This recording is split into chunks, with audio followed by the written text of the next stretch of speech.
7 reinos. Y ahora vamos a la unidad. Ahora vamos con la siguiente unidad. Esta unidad va a ser un poco más sencillo porque ya vamos a ver los grupos. Vamos a comenzar con la parte del reino de Eubacteria. Sí, Eubacteria está constituida por 5 filas o 5 grupos. Entonces, estos va a ser más sencillo verlos porque ya ustedes conocen todos los organelos internos de las bacterias. Entonces, solo voy a ir mencionando y voy a ir recordando algunos. Pero básicamente esto ya lo conocen, es decir, ya saben la forma bacteriana, si son cocos, bacilos, espirilos, si presentan pared, si presentan cápsulas, si presentan endospora, etc. ¿Ok? Entonces, les voy a compartir pantalla. Profesor, yo tengo una duda. Dime, Monse.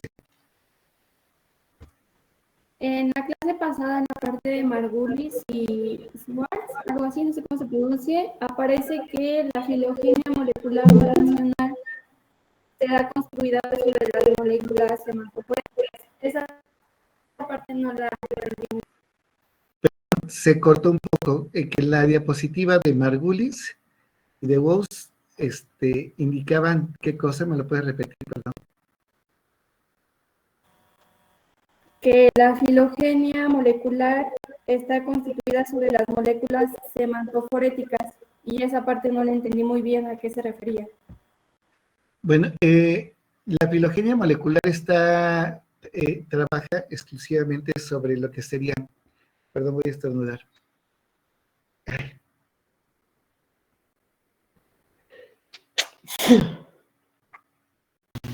Salud. Gracias. Salud. Gracias. Trabaja sobre lo que se refiere al tipo de moléculas. Las moléculas son básicamente ARN ribosomal, mapeo de ADN,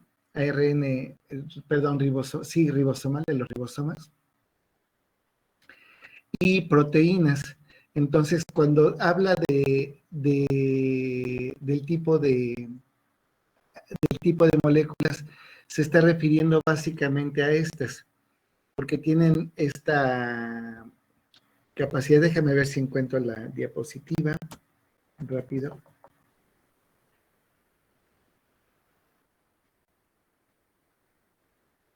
Vamos, lo que sucede es que estas moléculas, estas moléculas lo que hacen es que son constantes y son persistentes en los seres vivos.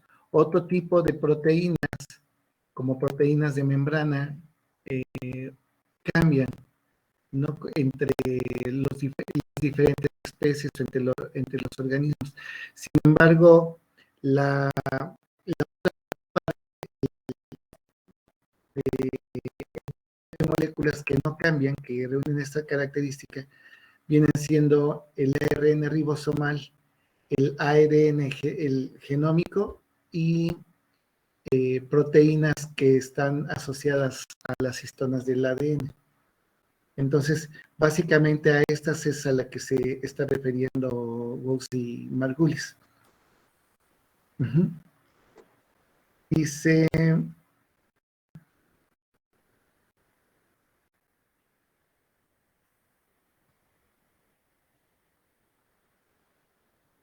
Aquí ya le encontré. La filogenia molecular más racional, universal e informativa será construida sobre las moléculas ya sematoforéticas. Le denominaron así sematoforéticas o semánticas, refiriéndose exclusivamente a DNA, RNA, ARN y péptidos, ¿no? O sea, como si fueran, porque son el tipo de moléculas que no van a cambiar. Solo se les denomina así sematoforéticas o semánticas, ¿sí? Exclusivamente ese tipo de moléculas, porque las otras se modifican, las otras cambian sobre todo cierto tipo de proteínas cambian los constituyentes. A eso es a lo que se refiere. ¿Te referías a eso, no? ¿Te pregunta? Sí, profesor, muchas gracias. Ok. Bueno, entonces les voy a compartir pantalla.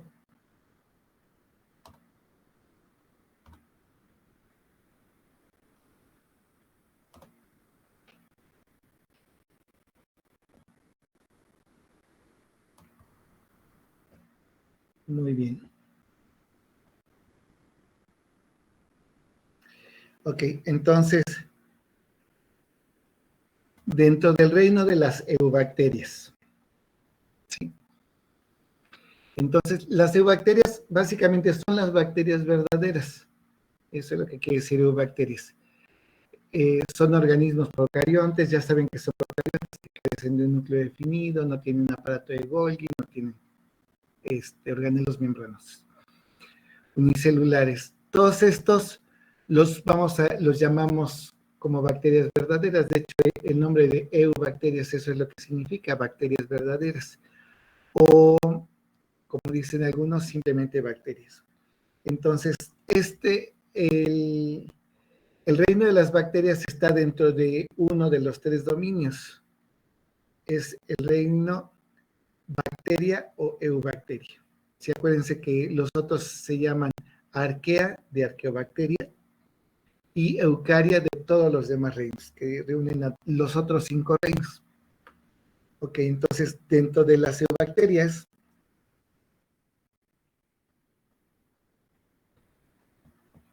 dentro de estos grupos,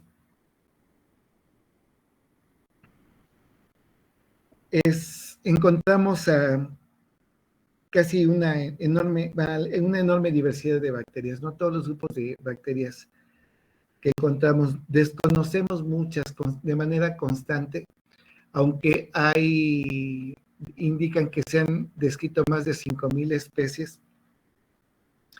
Se sabe que, por ejemplo, en nuestro cuerpo, en el cuerpo de cada uno de ustedes, hay más bacterias que personas en el planeta, en nuestro cuerpo.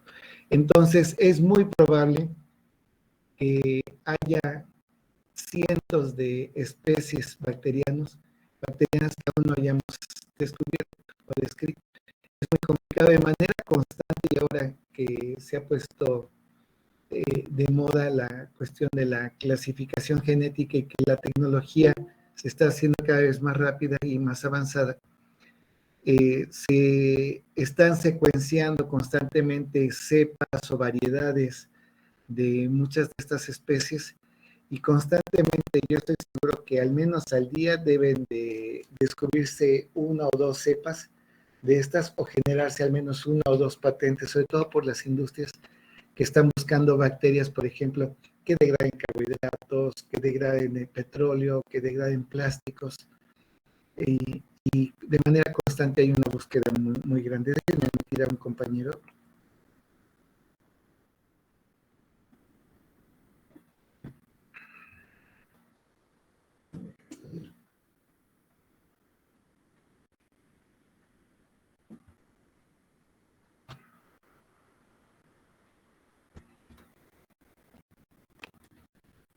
Me dejo salir. Ya lo admití. Regresamos a la presentación.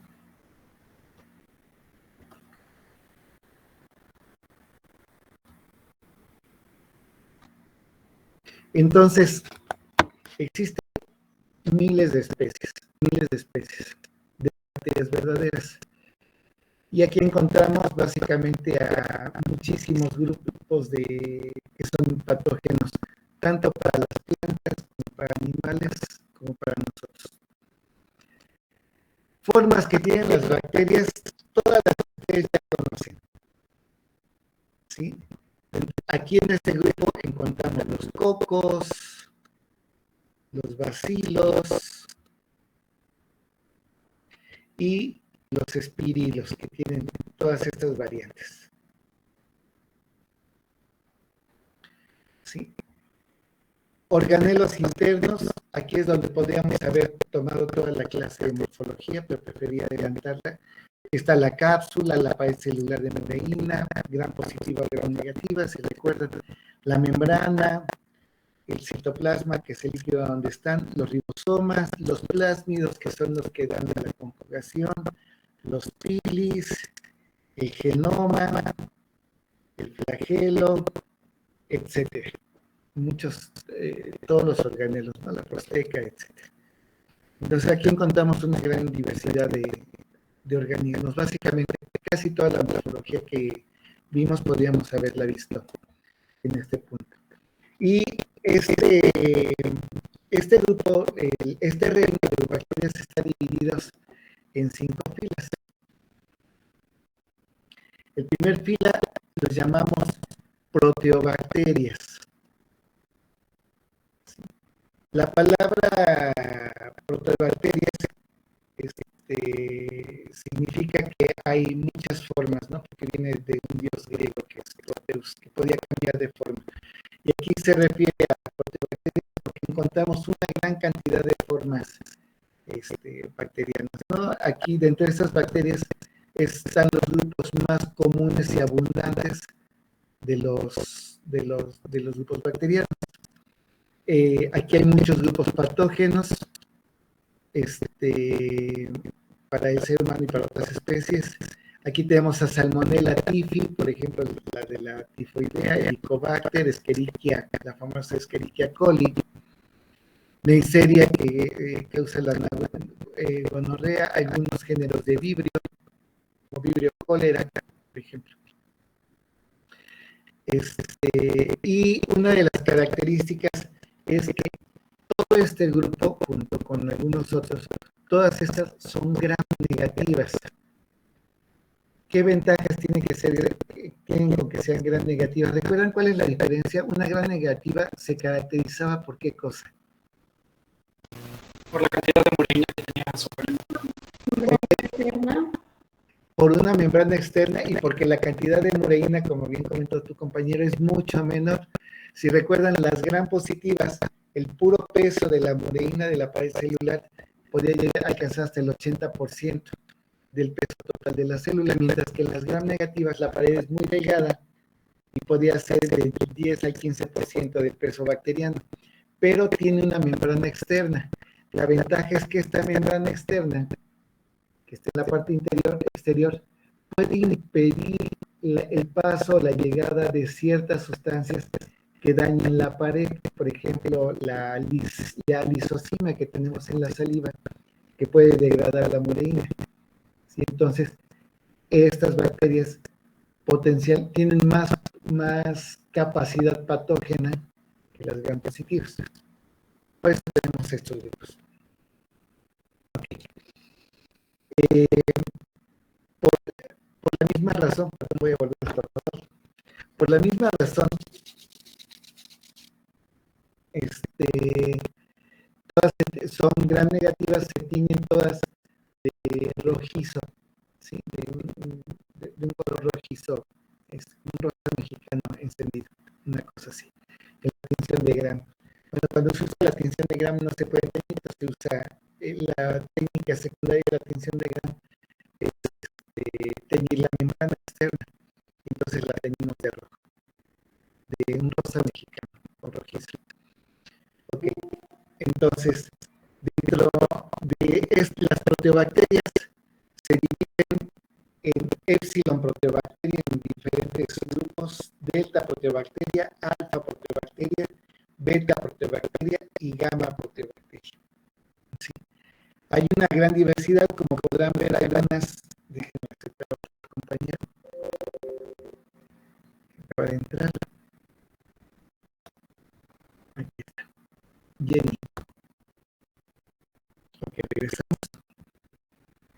Como en la imagen, algunas de las características, aquí podemos tener bacterias móviles que pueden presentar flagelos, ¿sí? O bacterias que tienen esta agrupación particular que la voy a mencionar en un momento.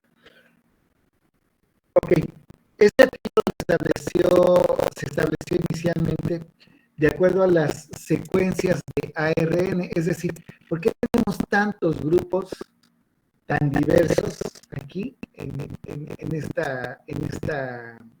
este filo particular? Por la secuenciación de ADN.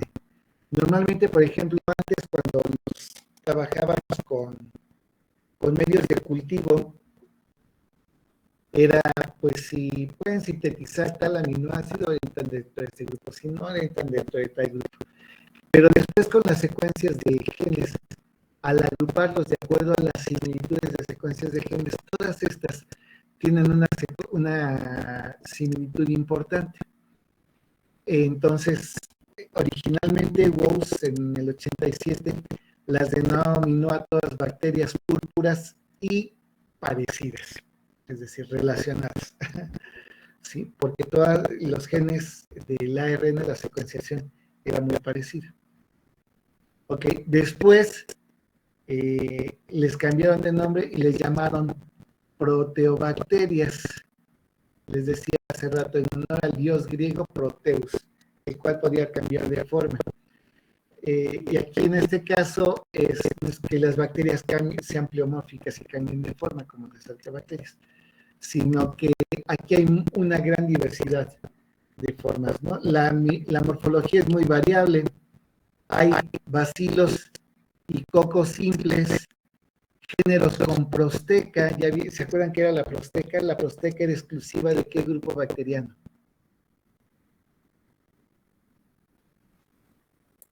De los acuáticos. Ajá, de gram negativos acuáticos. Y recuerden que llevaba un flagelo y cuando encontraba comida, la bacteria reabsorbía el flagelo, se sedimentaba y empezaba a generar una proyección de la pared celular que generaba un pie, y esa era la prosteca. Ok, entonces tenemos bacilos, cocos, géneros con prosteca e incluso con algunos cuerpos fructíferos, ¿no? Algo muy parecido a lo que serían esporangios, es a lo que se les llama cuerpos fructíferos, que es la fotografía que estamos viendo en la parte inferior.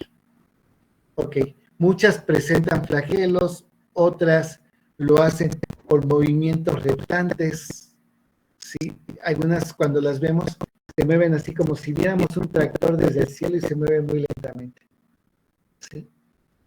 Entonces, es muy variado este grupo, y precisamente por esa variación, por ser un grupo variado, querían llamar grupo diversificado, grupo variado, grupo con muchas formas, y pues se les ocurrió que el dios Proteus era lo más parecido, ¿no? Llegó otro de sus compañeros.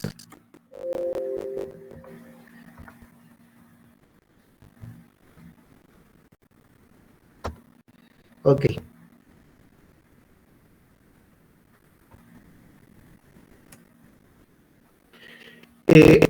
La mayoría de estas bacterias, aunque no todas, por ejemplo, Escherichia coli, Salmonella typhi, no son aerobias, son anaerobias.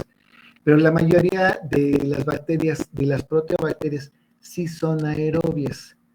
Y esto es muy interesante porque las bacterias aerobias tienden a degradar rápidamente debido a que lo hacen en presencia de oxígeno, oxidan y rompen rápidamente la materia orgánica. ¿Esto de qué nos sirve a nosotros como biólogos? Miren, si nosotros trabajamos o vemos el río Atoyac es un cuerpo de agua que va tan contaminado que no tiene oxígeno por la gran cantidad de materia orgánica que tiene. Entonces, las bacterias que pueden crecer ahí algunas son proteobacterias, son anaerobias, muchas coliformes, algunas de otros grupos, de otras filas, pero las bacterias anaerobias, por su metabolismo anaerobio,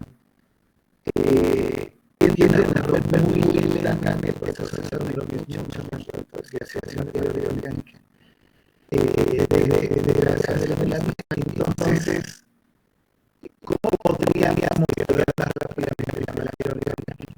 Cambiando a grupos de varias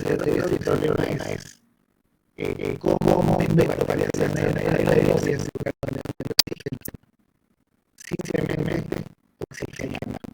Es decir, si yo genero, por ejemplo, una con una serie de cascadas, esas cascadas yo borro algunas cosas donde la guardo, vaya bajando, entonces se va a oxigenar mucho. Esa oxigenación va a eliminar una gran cantidad de variaciones aerobias de las proteínas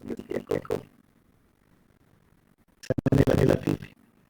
Y va a permitir el desarrollo de muchas proteínas aerobias que degradan, digamos, este mismo periodo de tiempo degradan de 10 a 25 veces más materia orgánica que las variaciones aerobias. Es decir, tardaríamos 25 años más o menos usando viendo variaciones aerobias que dejan la disposición aerobia. Es decir, entonces, algo que se está haciendo de las tecnologías es meter aire a veces, como si fuera en una pecera, una maquinita larga, porque estamos siempre en los Estados Unidos, en el lago de Tahoe, que se encuentra entre Canadá y Nevada, entre Canadá y California y Nevada, hay un lago enorme, hermosísimo, con su lago tectónico, súper profundo, o sea, arriba de 100 metros de profundidad. Y tiene algunos valles donde se vuelve, por ejemplo, problemas de contaminación. Entonces, lo que están haciendo para controlarla, porque estaba comenzando mal la descomposición aerogénica, están metiendo plantas inyectan más inyectan aire. Y abajo el aire sale de una especie de parecida a los acuarios, donde las burbujas se hacen muy pequeñas y salen con las burbujas que oxigenan rápidamente el aire del agua. Eso ha hecho que haya una cantidad de variaciones aerobias basta con que haya una para que las aerobias lleguen a una vez establece comienzan las relaciones de los estados de degradar la biodiversidad orgánica. Y entonces el agua con esta energía que alguien ha estado mejorando muchísimo la transparencia, la calidad visual, la calidad olfativa de la lana y disminuir el peligro, por ejemplo, de enfermedades relacionadas con bacterias anaerobias. Por ejemplo, el río Toyaca, que relaciona esto, presenta desde donde nace la escala en San Pedro de la Guampa, hasta acá, presenta la mayor cantidad de población relacionada con la cercanía y con contacto cercano con esta agua, porque la caída y el corrimiento de los ríos llevan bacterias. Las personas que los niños tienen que hacia la playa es que viven lejos de cerca y ellos los países llevan funcionalmente en las intestinales. Hay una tasa de muy alta de la sequía. Entonces, la forma, por ejemplo, de revertir eso es generando los procesos de vaciación y si es muy marcado en el agua va variando. Lo que se puede hacer porque por lo que se hace con los que medio de día hasta celdas celulares se puede estar rozando y cambiando con un expresor de así. O se genera, se construye una serie de aire de pequeñas caras para que se una oxidación importante más de esa oxigenación de las bacterias. Entonces, por eso es importante conocer con las funciones de las bacterias, porque es una experiencia como biólogo, no como médico, como biólogo, tomar decisiones sobre la velocidad ambiental de los causas de los riesgos. ¿Qué hacen médicos? Grandes cosas con el cuerpo, pero cosas hasta el ambiente. Y lo que hacen, por ejemplo, ya un secretario de Ciencia del pasado decía causa el camarón de poder. Así que todos los nudos a las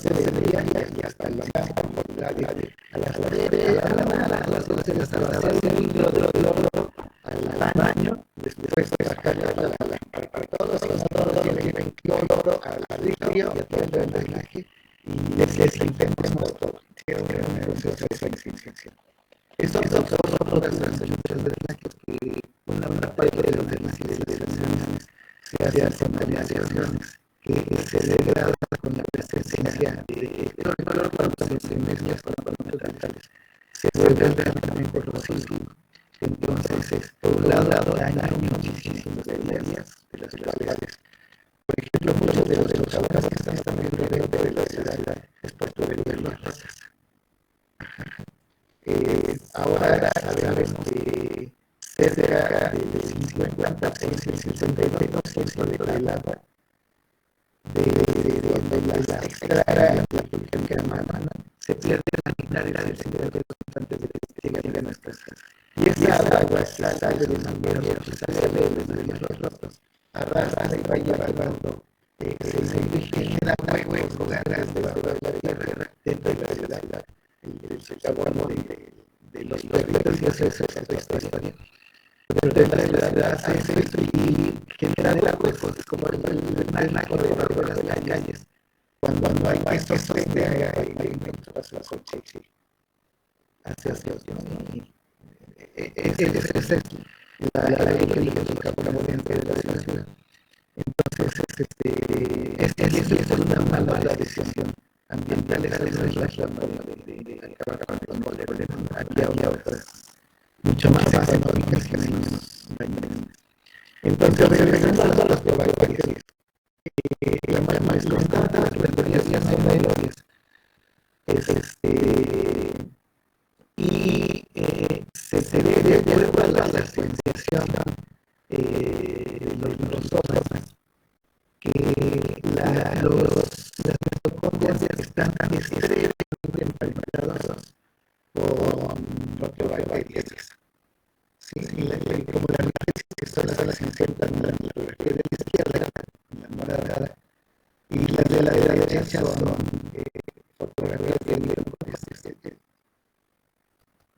Estas son mitocondrias y son las probabilidades. Y los ojos en la ARN de los ojos en entonces, suponemos no que de estas, sino que de alguna de estas ancestras a estas, las mitocondrias. Ok. Ese es el primer triloyo de probabilidades. El triloyo son las espiroquetas. Y aquí tenemos a todas las grandes espiroquetas largas. Sí, son bacterias de forma espiral que son las gigantes de lo bacteriano. En algunos lugares estás teniendo los glóbulos de largo. Y se acuerdan cuando vimos las características de las células eucariotarias. Las eucariotas que van de 1 a 10 metros. Estas llegan a 500 y las 500 son 100 miligramos. 2 centímetros y llegar a midiera 2 metros, perdón, llegar a alguien que en proporción midiera se de 80 metros desde el sur. Aproximadamente. Entonces se imaginan la diferencia de talla entre otras variedades. Entre ellas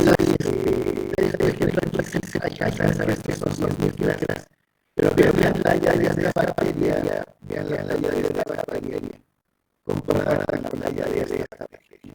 Y estas son las de las más necesarias del libro, que sí son de 40 más o menos. Los patagonitas son gigantes. Muchas de estas son de vida libre y pueden vivir en agua dulce, en agua salada. De hecho, normalmente cuando los maestros les piden que vamos a hacer una observación en el microscopio, traigan agua, agua de alimentar. Normalmente lo que vemos cuando lo vamos al 100 son miles de especies. Así como está esa copa, así es lo que vemos en el microscopio, en el mayor momento. Ok.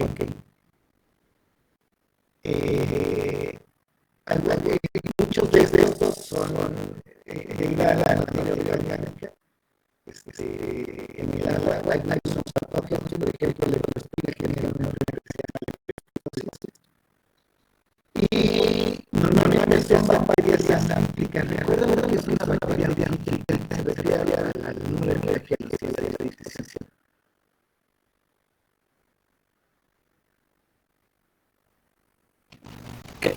los polos. Está muy bien, muy bien.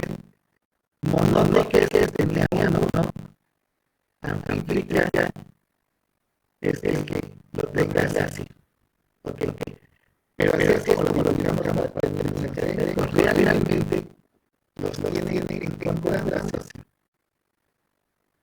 Por ejemplo, la espiroqueta que ven ahí debe tener la flelo hacia acá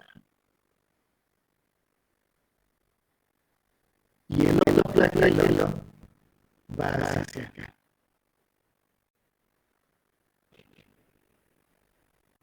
Sí, más o menos son así.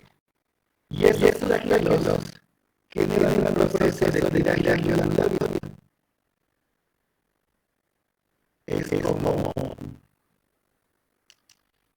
existen unos peces muy largos de peces alzales, que parecen ser pero son así por los lados. Y en lugar, y parece que nada más así, pero la aleta dorsal y la que tiene en el inferior, no recuerdo el nombre, no es la clave, se mueven generando ondas. Bueno, aquí los flagelos se mueven de una forma parecida, pero en lugar de que la espiroqueta vaya así, la espiroqueta se va moviendo con uno en vez de sacar cosas. Pues no hay movimiento de los flagelos.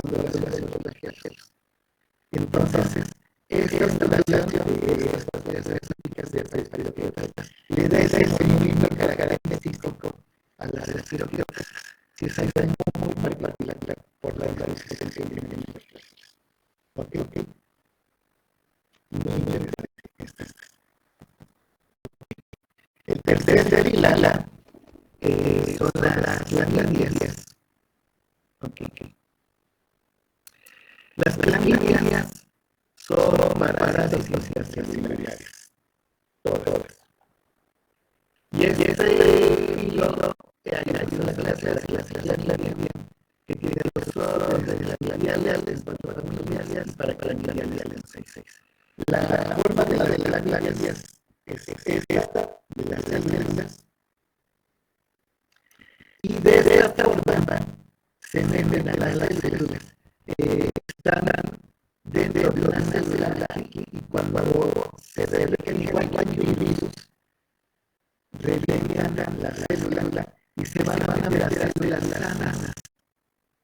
Sí.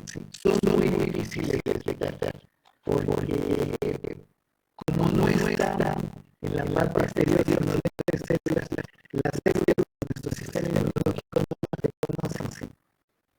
Es como las personas que van a los aeropuertos y que transportan droga, pero lo que hacen es que las meten en unas bolsas y se las tragan. Y entonces el equipaje va limpio, y a menos que pasen sobre y les hagan un ultrasonido, las pueden detectar, si no.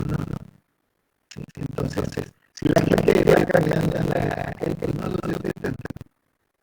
Entonces, de igual forma, las clamídias cuando están dentro de las células no son detectadas por las células de defensa. Entonces, como no detectan la respuesta inmunológica,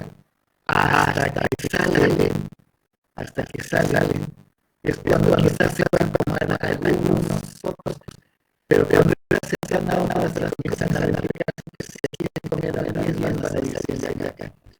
Sí. Entonces, la clamidia una enfermedad que es clamidiasis, que es una enfermedad bacteriana, es transmisión sexual. Entonces, pero también hay que saber que muchas células que entran se encuentran pacientes asintomáticos. ¿Qué es un paciente asintomático? Obviamente que no presenta los síntomas, por ejemplo, ahora el coronavirus. ¿Sabes que algunos pacientes son asintomáticos? No porque sean células, porque perdón,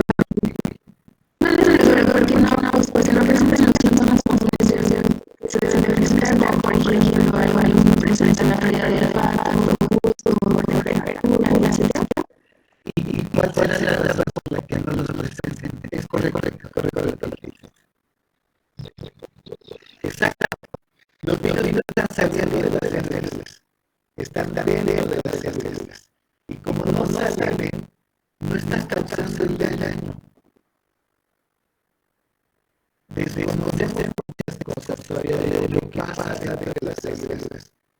Pero existe, ya desde el siglo XVI en la biología, por favor, ya cuando se saquen el premio Nobel y digan, se lo dedico a mi profesor Ernesto Mangas, que ya está de momia allá en Guanajuato con otro pariente suyo, porque es muy probable, miren, que dentro de las células existe un mecanismo que inactive la replicación y que todavía a la fecha desconozcamos el proceso de dicho mecanismo. Pero es muy posible, porque lo mismo pasa con bacterias como clamidia. La persona sintomática, muchos dicen, puede contagiar. Dentro de los médicos existe una duda razonable sobre si puede o no puede contagiar, sobre todo enfermedades virales. Enfermedades de transmisión sexual, es posible que sí suceda, porque sí se ha detectado, por ejemplo, que una mujer asintomática contagie a un hombre que contagie después a otra mujer, y sí tengan síntomas. Aquí lo que puede estar sucediendo es que clamidia, la diferencia de ser un virus a ser una célula, es que las bacterias pueden disminuir su metabolismo casi a cero y permanecer así durante un buen rato. Es decir, para clamidia, si esta bacteria está de adentro y la célula la está atacando desde dentro, los desechos de estas células, los metabolismos de su replicación, empiezan a enfermar a la célula se siente mal y quizás genere proteínas y algunas otras sustancias que comiencen a matar a la célula mientras se replica. Entonces, existe la probabilidad de que clamidia deje de replicarse para evitar el ataque, porque solo cuando se replica sucede.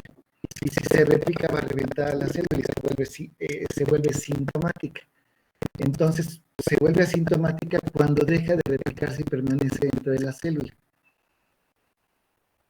Si esta célula pasa al otro órgano sexual en una relación sexual y una de estas células explota dentro y sale, la clamidia puede invadir esas otras células.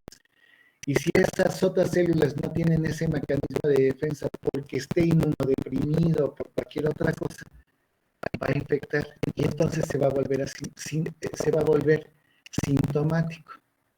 ¿Sí? Pero pasa de un asintomático que está inhibiendo la enfermedad a un sintomático que no puede detener la enfermedad. En el caso de los virus no ocurre esto porque no son células. ¿Sí? Cuando el virus se inactiva, forma una especie de cristal y deja de ser replicable, se convierte en una especie de mineral, por decirlo así. Entonces, se inactiva y desconocemos qué factores puedan reactivarlos. Por ejemplo, hace 100 años, la gripe española, que es igual que el virus que está aplicando, algo muy parecido. No teníamos vacunas, no pudimos hacer vacunas, no dio tiempo, todavía la tecnología no daba para eso. Pegó en todo el mundo, mató a miles de personas, igual que estas, por ejemplo, en El Salvador, en Panamá. La gente sacaba a sus muertos en la calle porque se morían en las casas y no había dónde enterrarlos y no había ambulancias para llevárselos a panteones, ¿no? Entonces fue algo muy feo en la parte de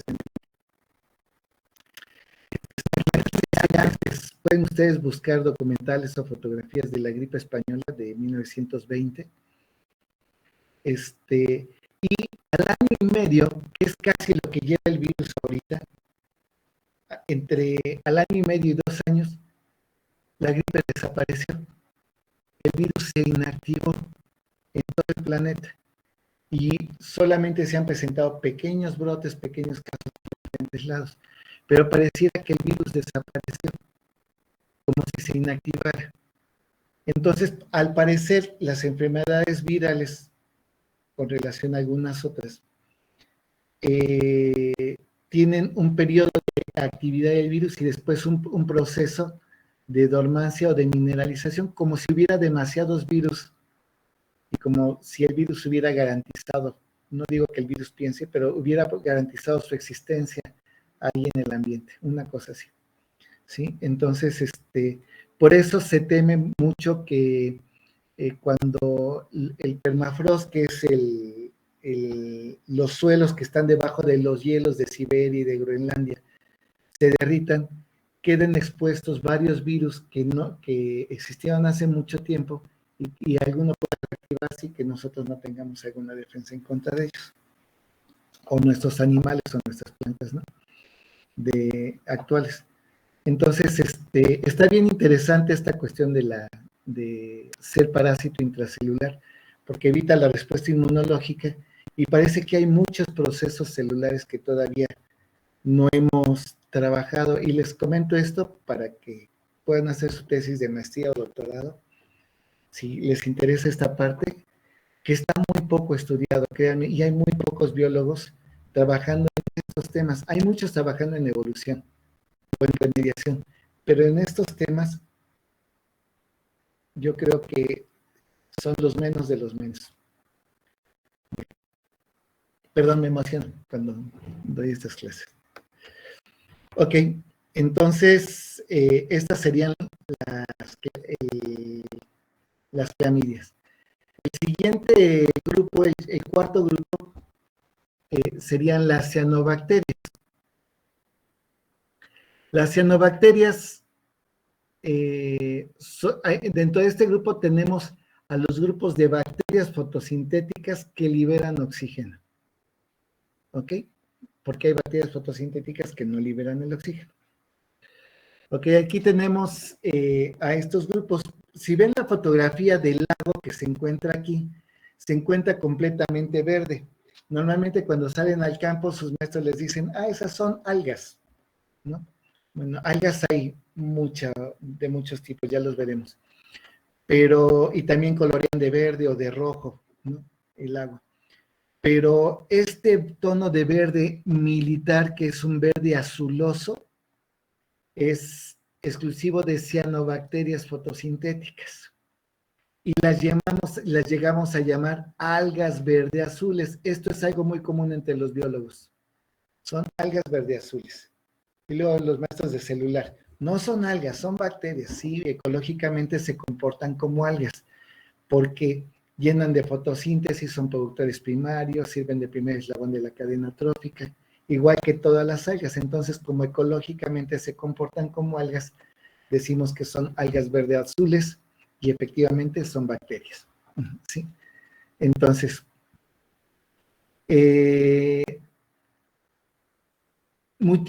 la mayoría de ellas son de vida libre, llegan a formar cadenas, ¿sí? Como estos estreptococos, son cocos y observan y están generando cadenas de algas, de células fotosintéticas.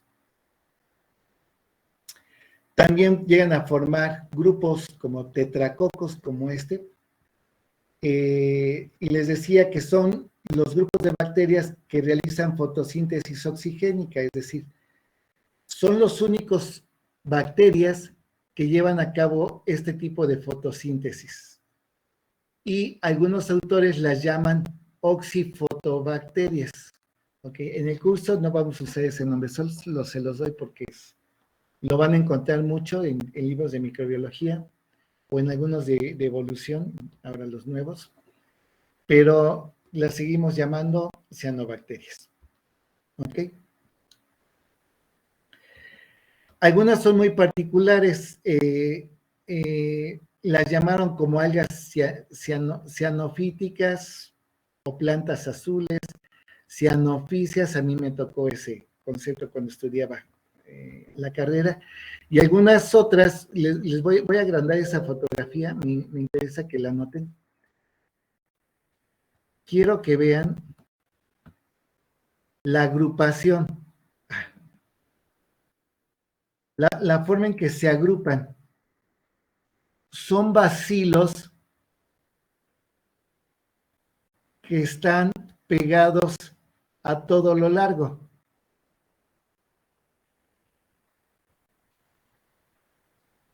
No son bacilos que están pegados así. No, son como estos. Si ustedes ven esta parte, verán eso. Y esta es una agrupación que le llamamos empalizada. Ya la vimos en las formas de agrupación. Sí, es una agrupación empalizada. La encontramos aquí en las cianobacterias. A veces tienen fundas, esto más claro que está en la parte de afuera, son fundas de mucílago. El mucílago es una mucosidad, no es otra cosa que un carbohidrato que forma una especie de gel que rodea las algas. Y eso evita que algún protozoario se las coma o que si quedan expuestas al sol se deshidraten las células. ¿Sí? Es una cápsula esa parte, son cápsulas. Ok, regreso a su lugar.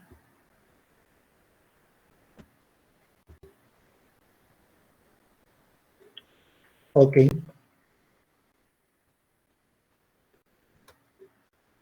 Se les llamó mucho tiempo algas porque cuando pues veían algo verde y microbiológicamente estudiaban, decían, son grupos de algas como las semillas. Pero cuando se descubrió que no tenían núcleo, que eran células procariotas, se les distinguió como la única alga procarionta, ¿sí? Esta es una forma de esquematizarlas, hay muchas formas, ¿sí? Como son gram negativas, presentan una membrana externa, que sería la más exterior, entonces son gram negativas. La capa de péptidoglicano es la pared celular, o de mureína, ¿sí? La membrana citoplasmática, el citoplasma, esto viene siendo el carboxisoma está aquí, perdón. El ficobilisoma, ¿recuerdan qué cosa era el ficobilisoma? Lo tenemos aquí. ¿Recuerdan qué es el ficobilisoma?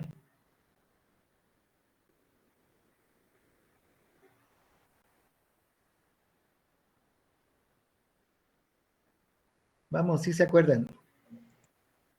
Es el que tiene uno que guarda los pigmentos de la fotosíntesis. Los pigmentos fotosintéticos accesorios, ¿sí? Porque el mesosoma guarda los pigmentos de la fotosíntesis, la clorofila. Y los accesorios... Disculpe que me interrumpa. No sé si se acuerda que hace como un mes tuvimos un problema porque parecía que la llamada terminaría en 10 minutos o algo así. ¿Apareció? Apareció. Ok. Si se acaba... Ok, voy a tratar de acabar un poquito antes. Si se llega a acabar, nos volvemos a reconectar. Pero bueno, yo iba a terminar precisamente con este grupo. Ok, sí, vale, gracias. Sí, porque el otro ya son las gran positivas que lleva otro tipo de cosas. Entonces, y presenta un carboxisoma. Gracias por avisarme. El carboxisoma es el que va a generar los carbohidratos en el ciclo de Calvin, va a formar los carbohidratos a partir del CO2 más agua y va a formar muchos gránulos de reserva. Todos estos son gránulos de almacenamiento, sí, que almacenan polifosfatos, que almacenan lípidos, glucógeno, etcétera. Y presentan vacuolas de gas. Las vacuolas de gas les van a dar flotabilidad a las bacterias y les va a permitir viajar de esta parte, o sea, no sedimentarse porque la luz conforme entra se desvanece en el cuerpo de agua. Entonces, para permanecer en la zona fótica, les sirve la vacuola de gas para que puedan subir en caso de que se estén sedimentando. Y ese gas es el oxígeno que ellas mismas están produciendo. Entonces, aquí es donde entra la vacuola de gas que le da flotabilidad y algunos géneros, algunas especies presentan espinas largas que también les ayudan, le impiden que se sedimente rápidamente. También le va a dar flotabilidad. Entonces, todos esos organelos que vimos los presentan las cianobacterias. Ajá. Ok. ¿Alguna pregunta, chicos?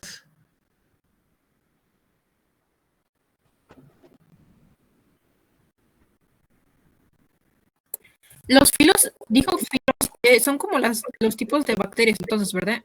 Filum, sí, filos o filum. Sí, aquí los grupos bacterianos están divididos en filum. O sea, por debajo de reino, por ejemplo, los animales es igual. Reino, filum, clase, orden, familia, género y especie. Entonces, los filum son los diferentes grupos. Por ejemplo, nosotros dentro de los vertebrados, pertenecemos al filum vertebrata, nosotros, como animales. Hay otros que pertenecen al filum vertebrata, artrópoda, etcétera, ¿no? Entonces es algo parecido con las bacterias. Ajá. Sí, gracias, profe. Ok. ¿Alguna otra?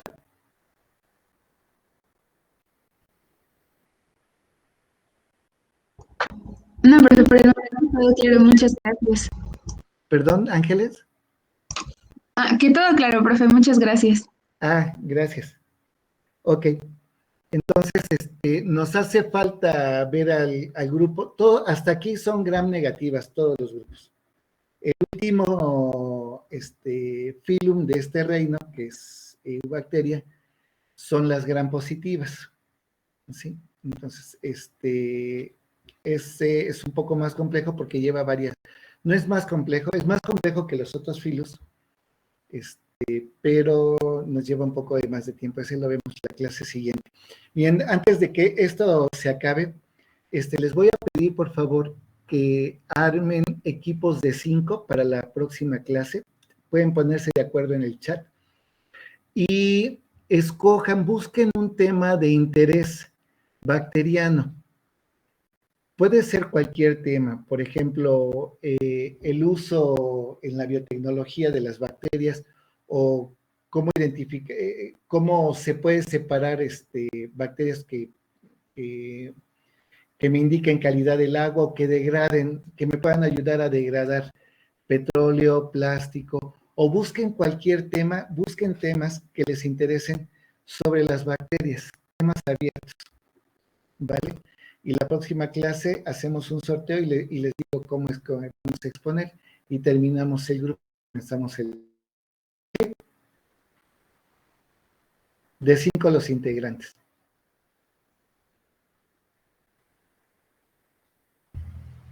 Sí, profe, está bien. Sí, profe. Está bien, profe, gracias. Sí, profe. Pues nos vemos mañana, tenemos nosotros. Mañana a las 2. Ok, nos vemos mañanita a las 2, chicos. Profe, ¿puedes subir esta presentación